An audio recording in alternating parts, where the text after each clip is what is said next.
All right, it's week 6 of the Houston High School Huddle. We have gone past the halfway mark. We're ready to play some ball here. I got my man Stepp with me from Dave Campbell's Texas High School Football on the Wizard. We're going to take a quick time out to have a little moment of silence from a man, Dikembe Mutombo, who we lost today with brain cancer. I'm being a huge Georgetown fan, so this hits me hard. This is actually when I had season tickets, and I saw him throughout his whole career. Going into that dark, dingy Cap Center, playing for the Hoyas. It's very sad. I know our Houston fans remember him playing there for a couple of years. Great guy.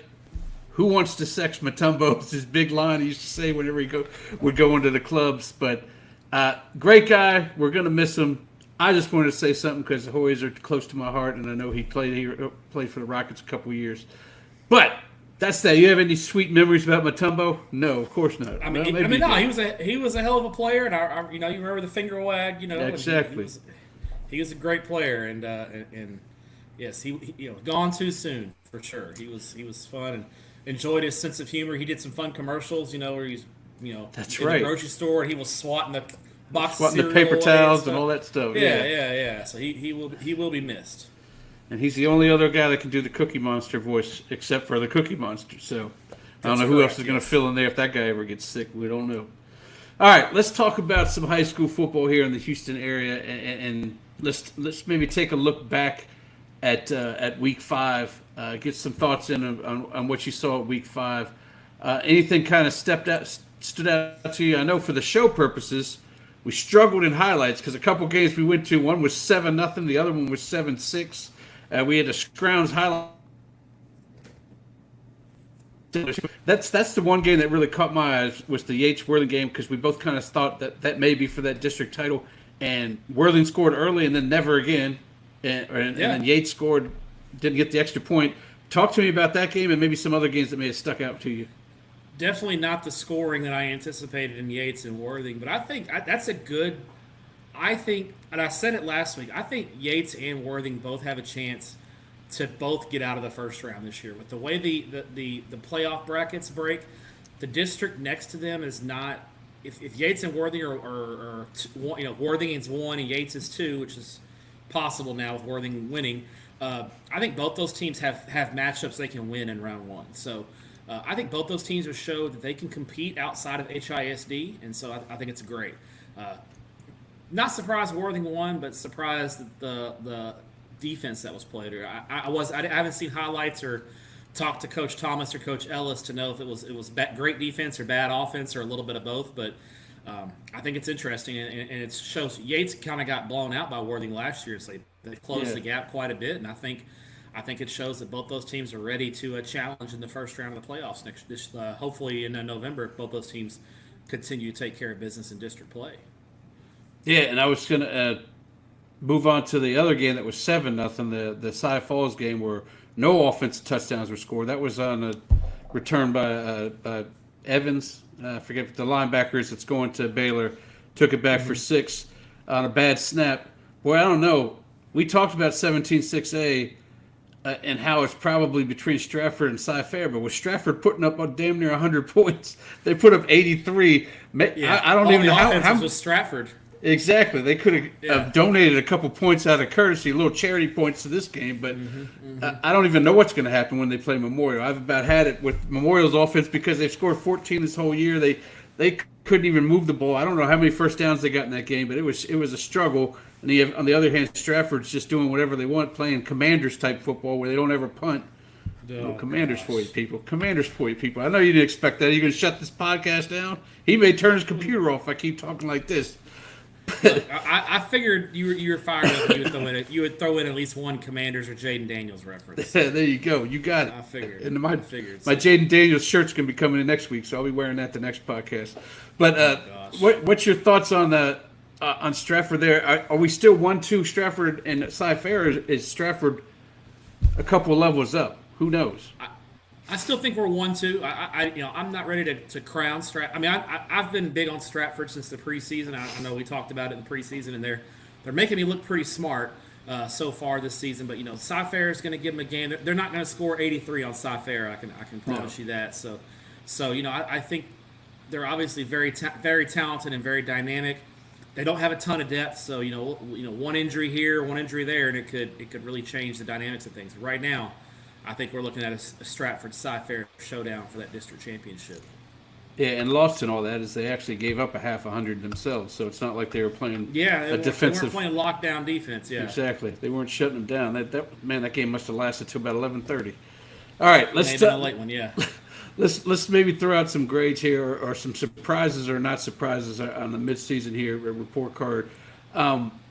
Is there any teams that have exceeded your expectations that really exceeded, maybe not just somewhat, but really exceed them? Like for me, I really they didn't super exceed them, but I'm just super impressed with the way Fulshere's played the first 5 games. We knew they were going to be good, but man, they're so good that they're knocking on the door of those 6A teams as far as getting into the top 3 in our coaches poll. They're really and there's nothing going to stop in the rest of this regular season, so it's going to be interesting for the playoffs. But who is your biggest surprise, maybe positive or negative? On the positive side, I'll list off a few. I think Aldi Nimitz, Willis has been a real pleasant surprise. Not that either of those teams I thought would be bad, but how they've played. Cy Springs is kind of in that category. A real pleasant surprise. Katie Jordan, off to another good start. And down in smaller schools, Sealy has impressed me quite a bit early, just exceeding my expectations. All those teams I thought would be good, but all those teams are better than what I thought they would be. If we're talking on the bad side, there's a few. I think Spring ISD as a whole has not been very good this year. Right. They're struggling. Spring ISD is really struggling. They'll get better in district, but when they non-district, it was a rough go for those guys in non-district. Manville is really struggling. They're 1-4 right now, and I think all 4 of their losses have been pretty lopsided. Definitely, they're struggling a little bit this year. And then Houston Lamar, I thought they would be down, and they're another team. They're kind of like Spring. I expect them to get it together in district, but the way they played in non-district was concerning and probably doesn't give a lot of hope for any kind of playoff run past maybe one round. Yeah, and I'll kind of throw in Katie Tompkins in there too because they're at a point here where I'm a little bit nervous about whether there'll be a postseason team, especially the way May Creek played early on. Granted, they haven't played a lot of special teams there, but they're looking at having to jump over Katy, Cinco Ranch, Jordan, and May Creek. But they lost to Pato head-to-head. Yeah, and Pato too. I forgot about that. So they're really fighting for 4th at this point because you don't anticipate them beating Jordan or Katy High. No, they got to get one they got to get one to make up for that one. So we'll have to see how that goes. Sure. And then I wanted to talk a little bit about Landon Williams-Callis because you heard Coach Randall this week say the kid looks like he's been touched by Jesus, is what he said in an interview. It is a great quote. He said, God touched him real nice. And this is all, we've been talking about him for weeks. We talked about him all last year, and he's just a sophomore. I don't even know if he's driving to school yet. He's probably not. He's probably somebody's dropping him off. Where do you He's probably got a senior girlfriend driving him. There you go. Exactly. He's probably got it like that. Exactly. That at this point. Or some of the athletic staff is coming and picking him up, making sure he's there every single day. All within UIL rules, though. All legal. Exactly. Yeah. Is there any comparables over the past several years that you can compare this guy to? Because he is just, we knew he was going to be good, but he's just scoring at a rapid rate and just a little bit of lightning, he's gone. Who does he remind you of? Anybody? It's funny. He reminds me of a guy from that same school district. He really reminds me of Jaquiz Rogers.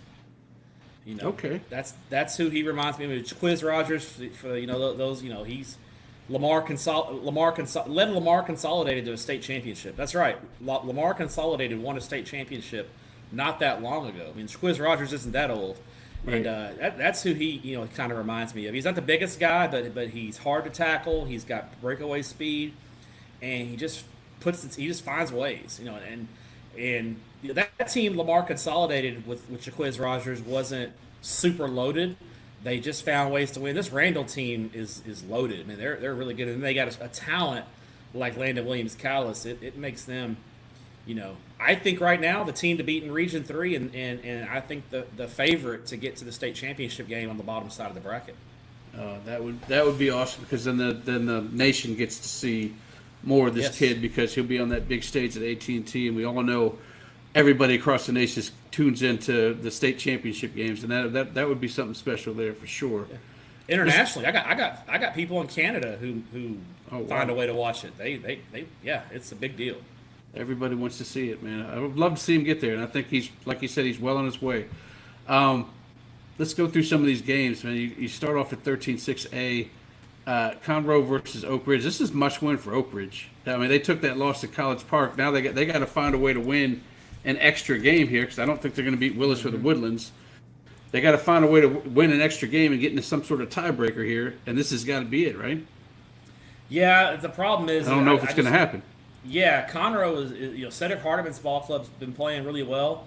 They've already got a win over College Park, and College Park handled Oak Ridge pretty easily. So I think Conroe's going to have to make a lot of mistakes for Oak Ridge to pull off the upset. It'd be a pretty significant upset. We're starting to see 13-6A really separate. And I right now, you got to think Conroe is in that top three, and then you kind of have College Park, fighting it out for that fourth spot. The good thing, if you're a College Park fan, talking about them, is they've got head-to-head wins over two teams that we thought they would compete with for that playoff spot in Oak Ridge and Grand Oaks. So I think for Oak Ridge, it's definitely a must-win, and then they're going to have to win another game. They probably pull another upset off. Yeah. To get Pat, because even if they win this one, they're still tied head-to-head with College Park most likely, and College Park's going to have the tiebreaker. So Oak Ridge has got a lot of work to do, but they have no hope. They don't win. If they don't win this game, we're pretty much done. So yeah. Yep. Yeah, and that's. But I like Conroe. I think Conroe. I've been impressed with Conroe. Yeah, to see if Conroe does win the score there, just to see where we can stack them up as far as teams like the Woodlands and Willis. Do they have a chance against those squads? They're playing them down the line here, so it'll be an interesting game. Moving on to 14-6A, I have Spring Westfield and Spring Decaney. We talked about how 14-6A has been kind of down. That maybe they can get right by playing each other. I don't even know if Spring Decaney can get right the way they've been playing. What do you think about this game? Is this a get right game for Westfield? Because next week they got Nimitz, and that all of a sudden that one looks like it's for the district title. So tell me about this. Yeah, both teams kind of got right last week. Decaney beat up on Aldine, which all due respect to Aldine it's not saying a ton. Right. Westfield took care of Spring. And, I feel like that's a little bit more of a representative for this game. I think Westfield's defense is just going to be a little too much for Decaney. Decaney just hasn't had consistent offense most of the season. And so I think Westfield, with what they have, what they bring to the table, should be able to handle Decaney. And I think Westfield and Nimitz next week is probably going to be – those are the two best teams, two most consistent teams in the district, two best teams in the district.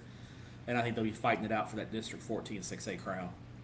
Yeah, and probably in Week 7, the last 14-6A game I shoot until we get to the playoffs. Unfortunately, the way that district's going, but get to shoot at that new Thorn Stadium. Yeah. It looks really nice. It looks awesome. Looking forward to that one. That'll be one we talk about next week for sure. Moving on to 15-6A, Klein Collins got right. They bounced back and beat the pants off of Tomball Memorial, but they got a Magnolia team that's playing good and had an open week. They actually beat a team that, if you do calibration, they beat a team that beat Klein Collins. So, and this one's up there at that stadium in Magnolia, which is sometimes can be difficult to park at, but I managed to find a spot there.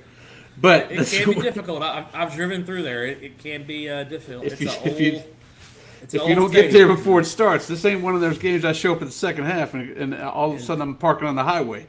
And the in and out's not real. Getting in and out of the stadium's not one real little good. gate. There's a lot of I don't look too hard. I know Magnolia beat Oak pretty bad, and Klein Collins lost to Oak. Right. I'm not big on comparing scores. I think that was a matchup thing. I think Oak played really well against Kane, didn't play very well against Magnolia. I'm surprised Magnolia's 2-0, but nice win over Tomball Memorial. But you look at it and Magnolia only beat Tomball Memorial by 5, and Klein Collins beat Tomball Memorial by 41. So the calibration basically balances out at this point. Right. I think Klein Collins a little more consistent. It'll be tough to go on the road and beat Magnolia at their place, but I think Kane has been the most consistent team in the district, and I think they'll get out of there with a win. Magnolia's been impressing me in their first year in 6A. I think I think they're going to be right in the thick of that playoff race, I was going to ask that. which is getting kind of jumbled up in 15-6A with all the teams beating each other. And if Kane beats Magnolia, we're really going to get jumbled up at that point. So Yeah, it looks like it's 5 teams fighting for those 4 because another game, Klein Collins, they feel like they're starting to get right here, and they're actually playing well in district, being 2-1, and they got Klein Oak. I want to say it's on the road, but they all play at the same stadium. Yeah, it's on the different. It's on the other side of the sidelines. They got to get used to that set of sidelines to stand on. But they're playing each other. So Klein Oak, I'm penciling Tomball in because of the way they're playing, and Klein Kane I feel is a playoff team, and then you got these 3 with Magnolia and these 2 fighting for the playoff spots. This could go a long way in deciding things. To find out if Klein Oak is a pretender or a contender in this deal. Yeah, Collins seems to have their wheels back on. I don't know if they got some kids back or they had some kids hurt or what happened. But the last 2 weeks, this is the Klein Collins that I thought we would see preseason. Yeah. And so I think they're getting their wheels back on. This is a huge game, though, because the loser of this game falls to 2-2. Collins loses. They're 2-2. If both these teams are 2-1 right now, so the loser of this game is going to fall to 2-2. And now you're really kind of you're almost in must-win mode every week. The way this district is starting to shake out now is there's going to be tiebreakers in play, and you don't want to be involved in the tiebreaker. The only way to avoid tiebreakers is, it seems very simple, but you gotta win it. You gotta stack as many wins as possible to try to avoid. And if you do end up in a tie where you're in a tie for second and you're not in a tie for that last playoff spot. So I'm going to go with the hot hand here and go with Collins. Klein Oak really impressed me in that win over Kane. Love the freshman running back, Micah Rhodes. I think he picked up an Ohio State offer recently. He's a stud, and he's just a freshman. So, the Houston area, they've got 2 running backs that are young that are going to be around for the next 3-4 years. So, those fans at H-Town are going to be treated to, Landon Williams-Callis and Micah Rhodes for another couple of years after this. So, but I think it's Collins. They've gotten right, and they figured some things out, so I'll go with the proven hand in Collins. But I've been very impressed with Oak early in the year. Has Micah Rhodes been touched by Jesus? Did he touch him? If you get an Ohio State offer, maybe he touched by somebody for sure. No doubt. You got to be really good. You got to have a lot of blessings to get an offer by those guys, and blessed with a lot of natural talent. Amen to that. All right, enough with religious talk. Let's go to 16-6A, where we got this could be the Total District Championship right here, the Bridgeland Cy Spring games, the way both of these teams are playing. Big Thursday night game in Cy-Fair ISD. We'll have it. I know we're going to broadcast it on Texan Live, and I know Saturday night you can watch it there. Watch the highlights in Houston, right? Right, in that, absolutely. Right, Saturday night. Absolutely. Yeah, watch the highlights Saturday night and relive it. And it should be a great game. I think this is going to be for the district championship. Yeah. Love the job O.G. Fagan's done at Cy Springs, getting that program turned around. The Richardson twins are unbelievable. Paris Melvin Jr. Yeah, talk to me about Paris Melvin. He's got a lot of pizzazz. If you see his highlights, he's not only is he making great plays, but he's kind of showboating, which I kind of like to see a little bit. As long as he's not doing it at a player, I like the showboat. No, he scored a touchdown against Cy Ranch right by their student section and was kind of doing this to him. Exactly, so, doing all that stuff. He's fun to watch. He had a huge game in that win over Cy Ranch. I think he had 168 yards, 168 yards rushing, 3 touchdowns, 150 yards receiving in a touchdown. Now, you don't see that very often in high school. A 150 and 150 game from a running back.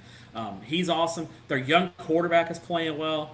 Love what Cy Springs is doing. You got Bridgeland on the other hand, who maybe doesn't have the big time skill talent that we've seen in the past. They don't have a Connor Wegman type, but they have 2 very functional quarterbacks in Jet Lewis and Tyler Beagle. They got 2 awesome tackles on the offensive line, and Jonte Newman committed to A&M. Ryan Foji committed to Oklahoma, so they can run the football, and they've got two good running backs. They're solid across the board. They ran into trouble with Ridgepoint because Ridgepoint, their athletes in space just made plays, and Bridgeland couldn't keep up. That was the first time Bridgeland really saw someone who had that kind of athleticism. Cy Springs is going to bring a similar challenge to Bridgeland. Let's see if Bridgeland learned anything from that loss. I think they have. I still think the district runs through Bridgeland. I like the Bears to win this one. I don't like the all orange jerseys. I said that Oh, today. I don't. It's rough. We need to go back yeah, to that's tough Coach to look Madison. Coach Madison. The navy jerseys are the way to go. Go back at. to the Yes, navy. The amen to navy that. jerseys and the orange helmet, great. The all orange, tough on the eyes. That is But very Bridgeland tough. Bridgeland's going to get a win. I like the Bears. I think I've been impressed with Cy Springs. I think they're going to be the number 2 seed out of this district. But right now, until proven otherwise, you got to go with the maximum Bears. That's what I like to say. Max Bears, and we got they got the resume too. They got the bigger resume as far as non-district in early goings. They've played the tougher teams and came out 3-1. But that's not taking away. Cy Springs can only play who's on the schedule, and they beat them all. Yeah, they have. But this is kind of their measuring stick game. What's your thoughts on Langham Creek coming back after that beating? It's another Thursday game. They got to get back on track here because we know how 6A goes. It always ends up some sort of tiebreaker at the end. You got to try to get back on track, and they're playing Cy Woods, who we haven't seen yet, but they're still 4-0. They're playing teams that they probably should beat, but now they're going to get in the meat of the schedule where they need to play some teams that are going to give them some comp. Yeah, speaking of uniforms, I love Langham Creek's look now. They kind of look like the old Atlanta Falcons with the red helmets, and the silver that's pants, right. and the white. They look really sweet look. Coach Thompson, great job with your uniform selection. Those are awesome. They got handled by Bridgeland though. Bridgeland, Langham Creek won the uniform war, but they lost the battle on the field because Bridgeland took care of the them. win column. They just couldn't move the football consistently. They made some mistakes. They had some really big blunders in special teams that they got to clean up. Cy Woods, they're 4-0. You're right. They haven't really played a very tough schedule, but they're consistently in the mix and in a consistent playoff team. And I love head coach Cody Semper as a play caller.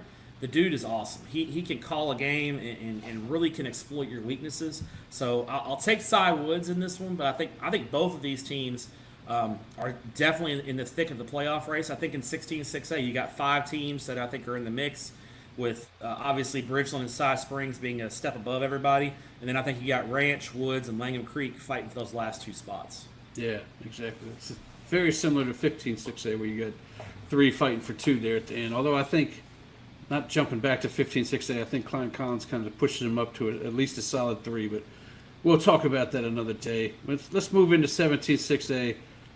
I talked to you about the 4 teams before that you thought, and you said, I think I'll give it to Houston Memorial. I don't want you to give it to Houston Memorial no more. I can't watch that team no more.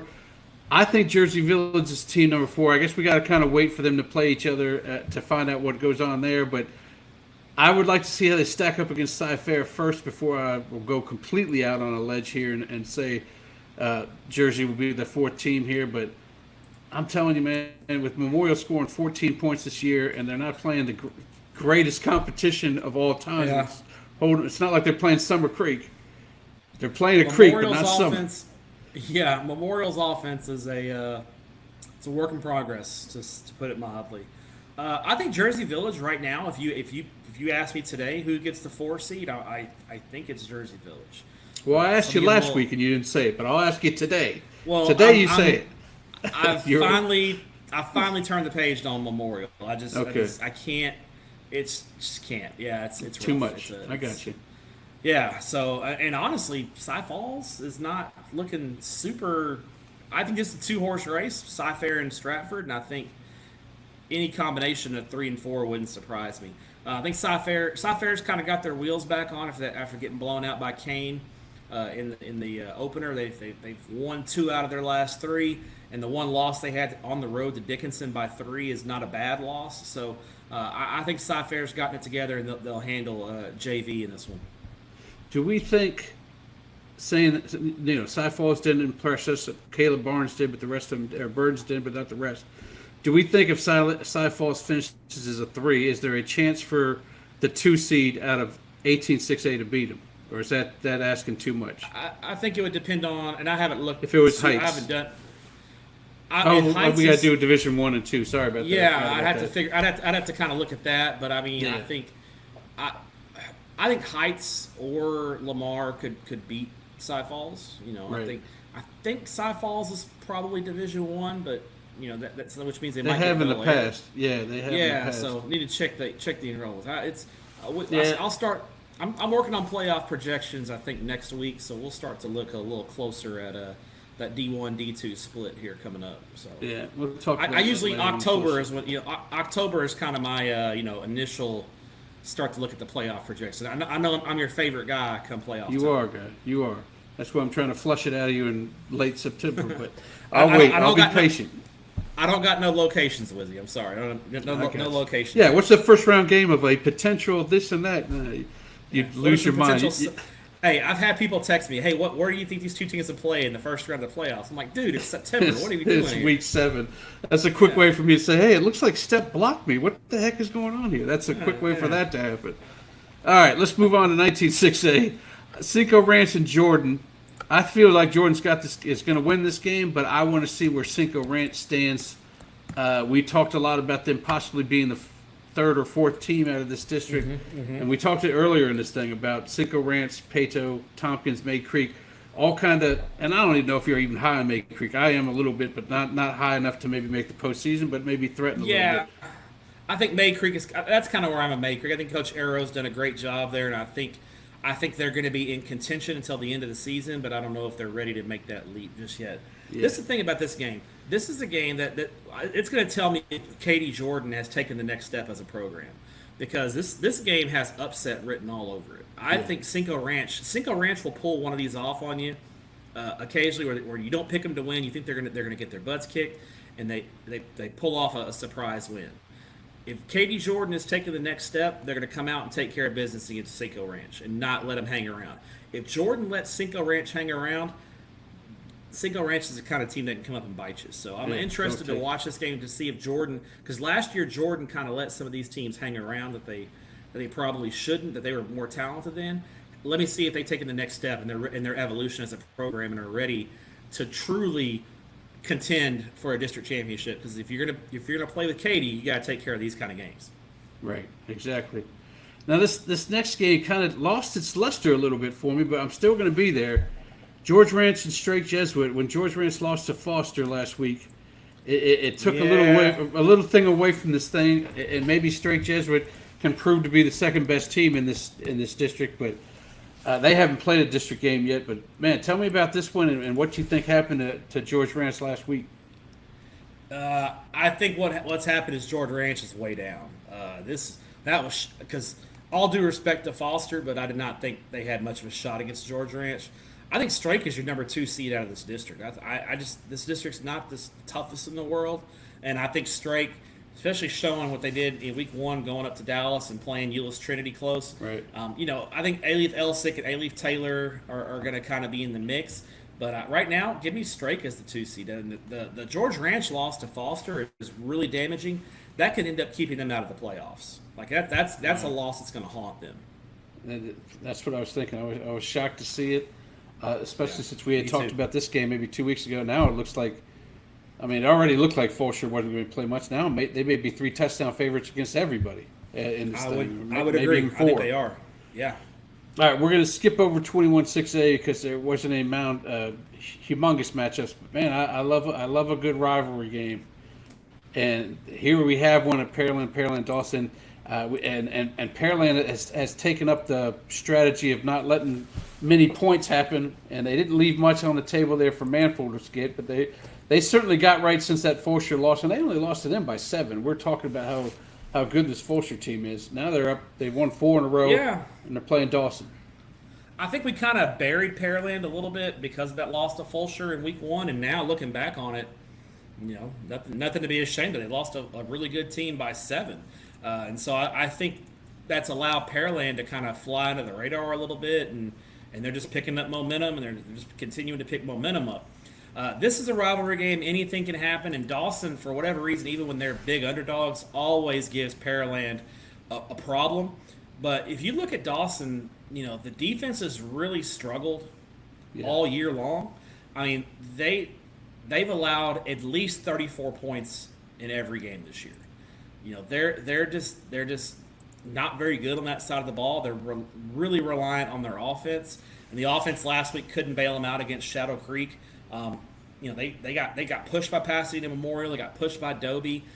They got pushed by Elkins, in week 2. So this is a team that I just don't think that there's enough of a history and track record now to know that I just think they're a little bit down, especially defensively.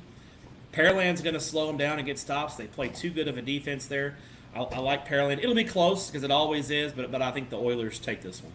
Yeah, and I think we're going to get set up for a Shadow Creek Pearland showdown for the district championship coming up. Yeah, that would be awesome. I wish it was next week because, as I told you, I'm struggling to find good games next week. Yeah, but we'll talk. Next week we'll in the Houston something. area is rough. Yeah, it's a little. It seems like next week is a lot of haves playing the have-nots next week. Exactly. We'll figure out something, though. We'll always have something good going on. I put this one on here because I wanted to know, we talked a lot about Kingwood. Depending on how they play and how close they keep it with North Shore, could Kingwood challenge CE King for 4th spot, or are they still a little bit down talent-wise to challenge a team like CE King and Deion Sims? Yeah, I think this is going to tell us a lot. North Shore is North Shore, right? They're the favorites, and I think this is the last game of Willie Gaston's UIL imposed suspension. So I've been very impressed with Kingwood. They're 3-1, could easily be 4-0. So they're off to a great start. I think if Kingwood, I look at the 4th spot basically as a 3-horse race between CE King, Humble, and Kingwood. I think any one of those 3 could get that 4th spot. CE King's probably the favorite because they've gotten it done. But right. I think Kingwood, especially if they come out and play competitively with North Shore for a half, 3/4, I think it'll say a lot about them and their chances to compete. So remains to be seen. I think they're probably still a step below CE King. I think Humble may be a little further along in that development because Humble almost beat CE King last year. But I've been very impressed with Kingwood. They were one of my deep sleepers this year, and so far they're living up to it. They're proving you right. But North Shore's probably going to beat them by 35, so it's because it's North Shore. Exactly. Unless they throw 5 interceptions. The game of the week. This is the one we've been kind of waiting for. And there's obviously 3 games in 23-6A that we all want to keep our eyes on. This is just happens to be the first one. Summer Creek's still sticking to their strategy. We're not going to let them score. We're not going to lose. It's been successful for 4 weeks. They didn't even let anybody score them on the bye week. That's how good they are. They didn't let the number 2 score on the number 1s. That's how good they are. Listen, it's a bold strategy, and I'm amazed more people haven't adopted it. But hey, Summer Creek's ahead of the curve. They're just not letting anybody score. It's going to be tough this week to hold Atascocita. I can't imagine they keep those track stars out of the end zone, but we'll see. Yeah. Especially Tori Blaylock, who got 6 last week. If they pitch a shutout against Atascocita, now we need to really start talking. We're going to have to get the 83 Dangerfield talk going here with Summer Creek. What's impressive, so I've watched now. Granted, I haven't watched a ton of Summer Creek the games end to end because most of their games are over by halftime. But I've watched a lot of first halves, and what I've noticed in the first half of Summer Creek games is obviously the defense is great. But the development of Blake Thomas at quarterback, it's been really impressive. Last year he was a wide receiver, converted to quarterback, and was still kind of figuring things out, especially as a passer. He started coming along late in the year last year and during the playoff run as a passer, and he's kept that momentum going. He looks comfortable throwing the football. He's got a bevy of good receivers to throw it to, and I think the loss of Lloyd Avant has been mitigated because of the improvement in Summer Creek's passing game. And you still got Blake Thomas is still a great runner. When he pulls it down and runs, he's lethal. So he's been great. Atascocita, Carday Mack, Tory Blaylock had 6 touchdowns last week, and they weren't Zeke Elliott touchdown runs from 1 yard out. They were 75 yards, just to the house. He was making it happen. So this is gonna be a great game. It's gonna be a sold out house at Turner Stadium. If you don't have tickets now, you better. I know Summer Creek's side is sold out. We'll see about I'm sure Atascocita side. If it hasn't already sold out, it will sell out tomorrow because they were close to being sold out today. So if you're gonna go, get a ticket now. If you can't, you got to watch it online. And then catch the highlights on Saturday night for sure. Absolutely. It's gonna be a fun game, a fun atmosphere. I tend to lean towards the team with the better defense in these kind of showdowns, and that's Summer Creek. Right. I'm going to go with Summer Creek, but I think this is a total coin flip game. I could see it going either way, but my pick on the record is going to be Summer Creek because I go with defense in these kind of games. Right. And you look at the coaches poll. I take in 11 coaches, and it literally is back and forth over who they have as 2 and who they have as 3. which means this game is a toss-up to them as well. I also really think that maybe, like you were saying, maybe without Lloyd Avant, this kind of helps them out a little bit. It kind of branches them into a different offense. That loss to DeSoto, it probably stung more than people would like. It's the last game of the year. Everybody's watching it, and you're giving up 74. They won't give up 74 this entire regular season combined. They haven't given up any already, so that you know it's on their mind. I think it changed their strategy from, busting Lloyd Avant for, 150, 160 yards to let's spread this thing out. Let's not put ourselves in a situation again if we get back to seeing DeSoto where we're going to let them put up 74. We're going to step up our defense and we're going to make this a competitive game. This will be the first test, I think, when they play Atascocita, who has the kind of speed and athletes that they'll see later in the playoffs, obviously.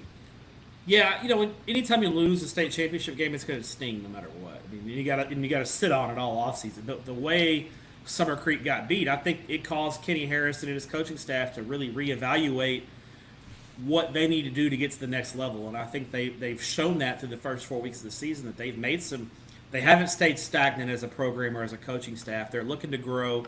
They're looking to get better. And thus far, their returns are out of this world. Bafo 5-star reviews so far through 4 weeks. This is the big test, though. This is the measuring stick to see if Summer Creek has taken that next step as a program. And then we'll see another measuring stick a little bit later, which is even another step up when they get to North Shore. Right. It'll be fun. I can't wait to see those highlights. Yeah. It won't be 7-6, I don't think. Who knows? I don't think so. This would be a nice test for Galveston. It'll show us where we are with Galveston ball. I don't expect him to win this game against Port Arthur Memorial, but we'll see where they are as far as a team that can win a game or two in the postseason. They'll probably win a game since they're playing 10 5A Division I in the first round. But they're 5-0, but they haven't played the competition of a Port Arthur Memorial. What do you think about this game, and how close do you think Galveston ball can make it? And maybe you'll go out on a ledge and say they can win it. I doubt you will, but who knows? I'm actually picking Galveston ball in this There game. you go. You are picking them to win it. Absolutely. I think they got the best player on the field in Jonah Williams. Right. That's always a plus. The game is in Galveston. And let me tell you, it ain't easy to get from Port Arthur to Galveston anymore. Highway 87 is washed out, so Port Arthur's got to go. There used to be a back road there was a highway that went straight from Port Arthur, basically along the peninsula there. It got washed out in one of the hurricanes, and now basically Port Arthur's got to go up to I-10 into Houston, and then double back into Galveston. It's a long trip. It's not an easy trip. Wow. For Port Arthur, so it's gonna be a long road trip. When Galveston ball's rolling, Corville Stadium is a tough place to play. It's a nice stadium. They remodeled it. It's very nice, but the fans are right on top of you. It's in the middle of a neighborhood. It's old school. It's gonna be a fun atmosphere Friday night there in Galveston. And Port Arthur Memorial's very, very talented, especially on the defensive side of the ball. They've got 5 or 6 D1 dudes in that defense. They're loaded. They're very, very strong. I just got a funny feeling about Galveston ball in this game at home, and they got that guy in Jonah Williams. And ball's more than that. They've gotten great quarterback play. I love the QB play they've had. And when people pay too much attention to Williams, that other guys can make you pay. So on the island, give me the Golden Tornadoes. I'm going to go with the Golden Tornadoes in this one. I kind of wish I was at this game. If I was in Houston Friday, that's this where is the game. I wouldn't go to Summer Creek and Atascocita. As good as that's going to be, I'm gonna be a little hipster and go to the Galveston Ball and Port Arthur Memorial. I think Mike Evans might be going there if they have the week off. Maybe not. Pulling that on because they don't have the week off. So never mind what I said. But yeah, his coach might be upset with him if he's at the game. Exactly. Probably shouldn't do that. All right, let's move on to 10-5A Division I. This is Galena Park's division to win, right? This is their district to win. They put themselves in a situation where they look to be the best team in there, but they have Springwoods and then Waltrip coming up. I mean, these two games could easily prove to them that they're the squad, right? Yeah, I mean, Galena Park, that win over Sterling a couple of weeks ago really put them in the driver's seat to win the district. You're right about Waltrip. I think this is a big game for Springwoods as well. I think Springwoods is kind of thinking they can maybe get that 4th playoff spot. So I think this is going to be a toss-up type game. I think you look at the district, and I think you got Galena Park, Sterling, and Waltrip that are playoff teams. And then I think after that it's Spring Woods and Westbury kind of fighting for that last kind of playoff spot there. And so Spring Woods, this is a big game for them if they want to try to get into the playoffs. For Westbury, their problem is going to be they lost to Madison, and so now they got a loss that they're going to have to overcome. So I think Spring Woods. What's going to happen is I think that Spring Woods game against Madison is probably going to end up determining that fourth and final playoff spot. But if Spring Woods can win this game, then it's going to put them in a really good spot to they'll have a game up on Madison and be ready to go for that playoff spot. Yeah, an extra game they didn't expect to win. All right, let's move down to one more district, Kingwood Park and LaPorte. This is kind of I don't want to say a get-right game, but it kind of tell us where we're at as far as if they can be a 2 seed, because Angleton looks pretty good. This looks like a very competitive game. Your thoughts on this? And it's obviously, as we know, it's going to be played at Deer Park. It won't be played at LaPorte. That stadium's still being worked on. Mm-hmm. Yeah, it's got to irk LaPorte. They got to play their home games in Deer Park, their rivals' home game. Kingwood Park got a nice win over Kempner last week. Kempner was undefeated. They were kind of a fun story in Kingwood Park. I handled them pretty easily by 16 points. Yeah. LaPorte's played a really tough schedule and pushed P&G a little bit a couple of weeks ago. Lost to Kingwood by 7. That Kingwood loss doesn't look that bad now. They lost to Deer Park by 3. So they've been in every game. They kind of got right last week in their district opener, knocking off Friendswood. I think at home, I think LaPorte gets that wing tee offense going and gets the win. They got 2 running backs who just mash you between the tackles and get it done. So control the clock, playing tough defense. That's LaPorte football, and I think the Bulldogs get it done. Take care of it like that. Here's one that I'm surprised you didn't say you want to be at. State semifinal rematch, Huntsville and P&G. Man, talk to me about this one, because P&G's, it looks like they got some defensive liabilities, but giving up 56 to Lake Creek is not something that other teams haven't done, but they also gave up a ton of points their game before against LaPorte. Talk to me about this game, because they're playing against an experienced Huntsville team. Yeah, this is an interesting game. I watched a good portion of P&G Lake Creek, and offensively, P&G is fine. They were blowing open some massive holes for their running back. I think me and you could run for 100 yards behind that P&G offensive line last Maybe week. 50. They were doing work. Defense, not so much. They got to get that cleaned up. And Huntsville's good enough to push them. Trayshawn Brown is a freak show at running back. Huntsville's got a good offensive line. They got good receivers. Their quarterback's playing well. The difference between Huntsville and Lake Creek is I think Huntsville's a lot better on defense. I don't think they're going to get bullied like Lake Creek did by the P&G offensive line. The game is in Huntsville. That's another big thing. This is going to be a true road game for P&G. This is the biggest game ever at Huntsville Stadium, because it's only been around for a year or two. Because Huntsville, for years and years and years, played at Sam Houston, right. And it never really felt like a home field for Huntsville. That's Sam Houston Stadium. It's orange. It's not green, and never felt like they're home. You always felt Huntsville is basically playing a road game every week. Huntsville has their own place on campus. They call their own in their colors. It feels like a home game. This is going to be a wild environment Friday night. I'm fired up to watch this game. I'm going to be watching it online. I won't be there in person, but I'll be fired up to see it. I'm going to go with a little bit of an upset. I'm going to take Huntsville to knock off P&G here. I really like what I picked Huntsville to win Region 2 in the preseason. A little worried they lost to Brenham in the season opener. Brenham's not bad, and Huntsville has turned it on since then. They've been playing very, very good football. Here's the thing to keep an eye on this game too, Ward. What's that? Whoever finishes second place in 8-5A Division II is almost certainly going to play South Oak Cliff in round 2. The way the bracket shakes up. So if P&G loses this game, we're almost guaranteed at that point P&G, South Oak Cliff in the area around the playoffs, because P&G's already beaten Lake Creek. Lose to Huntsville, they're almost locked into that 2 seed unless a big upset happens. So massive, this is a lot to keep an eye on here. So I'm going to go with a little bit. I think Huntsville's going to play enough defense to slow P&G down, and I'm not sure P&G can slow Huntsville down. So give me Huntsville a little bit of an upset. We'll see. Oh, wow. So I'm going out on a limb on that one. I'm going to go against the grain and take the Hornets. I think Rodney's Southern squad gets it done. That will be a fun one to watch for sure. And then last is a big rivalry game. This place, I don't know if it's going to be a sellout like Turner Stadium is, but They love their Oh, I bet it is. Montgomery versus Lake Creek games, and both of them, when they're both playing well, it makes it even better, right? I'd be shocked if this wasn't a sellout. I think this is going to be a sellout. It's a big rivalry game. It's at Montgomery ISD Stadium. It's not. It used to be just Montgomery Stadium. Now they share it. Lake Creek's defense still has me worried, especially they were playing good defense last year at times. They seem to have regressed a little bit defensively this year. But that offense is cooking with Crisco, man. Tyvon Byers, Eli Morcos, those guys could score a lot of points. I don't know if Montgomery can keep up. So I'm going to go with Pat Kennedy's squad and the Lake Creek Lions.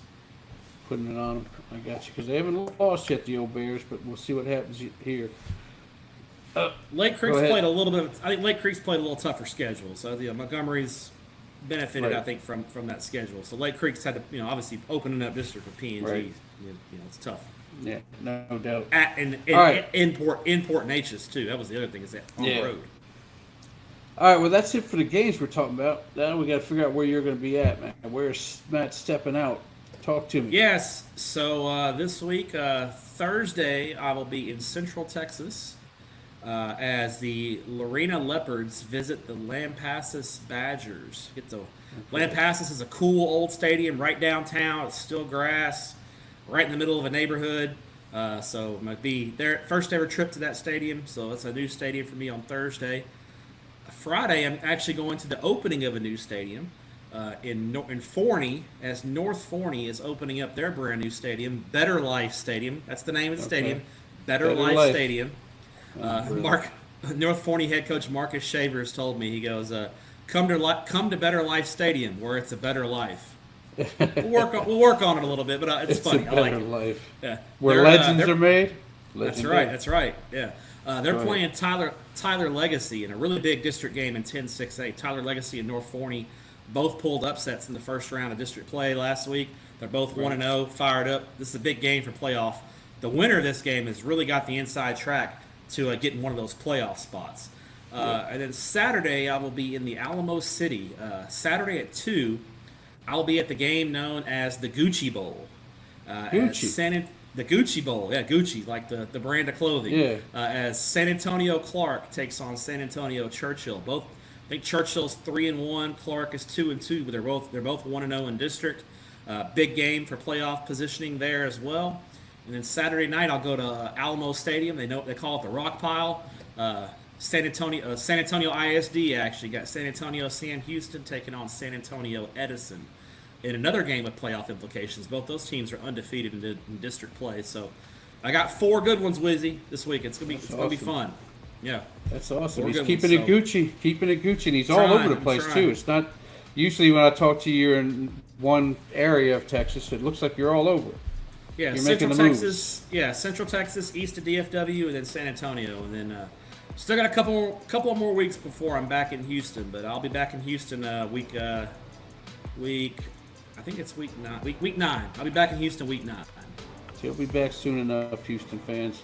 And if you're a Houston fan watching this, text me about it or DM us about a game that I should get to in week 7, because I'm searching. I got one.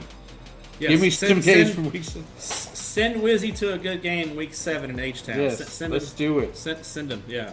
Whatever you say, I'll go to, man. We're struggling on that list. All right, Stepp, I appreciate you joining me, my man. We will talk to you again next week.